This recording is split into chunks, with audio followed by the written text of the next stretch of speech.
大家好，欢迎收看这个星期的一周回顾，我是石山。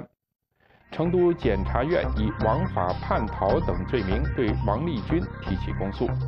青海马钦县藏民抗议当局在圣山采矿。山东荣成市滕家镇访民曲华强在镇政府引爆自制炸药。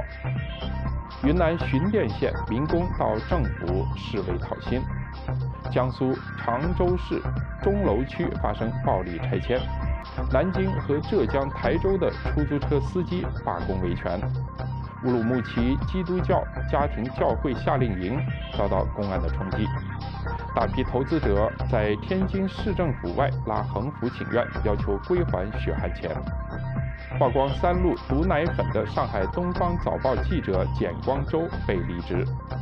香港反洗脑教育运动升级，学生团体发起绝食罢课。